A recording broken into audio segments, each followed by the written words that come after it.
Thank you, Speaker. As a member for Wollondilly, I rise to speak on the critical importance of ensuring that the Warragamba Dam wall is never raised. I promise to fight the plan and have done so since my election in March 23. Wollondilly is home to this iconic structure, nestled in the heart of the Greater Blue Mountains World Heritage Area, a place of profound environmental, cultural and spiritual significance. Remember, this raising was never about collecting more drinking water. Raising the wall would devastate this treasure, flooding up to 6,000 hectares of national park land, inundating over 300 Indigenous cultural sites and threatening species like the regent honeyeater and the Camden white gum. As Gundungurra Elder Kazan Brown said in 23, scrapping the plan was the best news in 8 years. Traditional owners celebrated this as a vital win, protecting sacred sites and seeking further safeguards like including Lake Burragorang in the World Heritage listing. We need to back this up with legislation.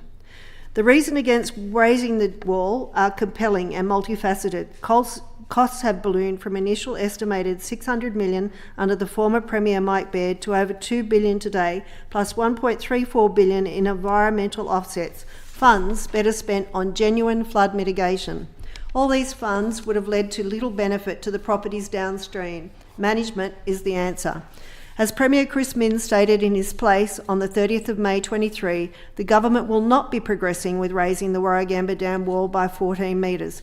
He rightly noted that 45% of the floodwaters in the Hawkesbury-Nepean Valley come from tributaries and rivers, not over the dam, making the project ineffective for full protection. Worse, it risks enabling unchecked development on floodplains. Former Emergency Services Minister David Elliott admitted the real plan in 21, confirming that raising the wall could release more land in the northwest for construction and development. This contradicted the then member for Penrith, Stuart Ayres, who insisted it wouldn't allow building in restricted areas. What did they really think? The 23 cancellation by the government withdrawing critical state infrastructure status was a smart move, but we must lock it in legislation. That's why amending the Water New South Wales Act 2014 to remove Part 5A is essential.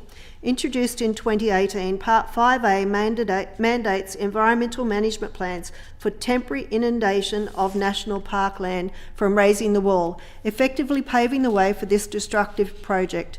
In April 24, I urged repeal of the sections like 64C and 64E, which tie flood mitigation to wall raising and ministerial directions that could override protections. Without repeal, future governments could revive this developer-driven proposal, as the Give a Damn campaign calls it, flooding World Heritage areas and ignoring UNESCO obligations.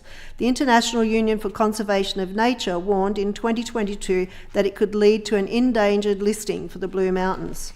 Repealing Part 5A backs the Premier's 7th of August 24 commitment to me in this House, where he agreed to work on the changes to the Act, reporting back on my request. It ensures no future water minister can pursue this terrible plan, honouring community votes that voted against the previous government. However, repeal must be balanced. We cannot remove the usage of the dam for mitigation downstream, as it is done today. We need a new section of the Act to explicitly state Water New South Wales may operate the Warragamba Dam to facilitate flood mitigation downstream of the dam. This addresses IPART's licence restrictions, which limit flood mitigation statewide except in Sydney, ensuring continued safe operation without wall raising. I'm currently working with the government to retain this operational allowance while scrapping the rest of Part 5A, clarifying that flood mitigation doesn't require inundating the national park. I look forward to bringing this bill to this place.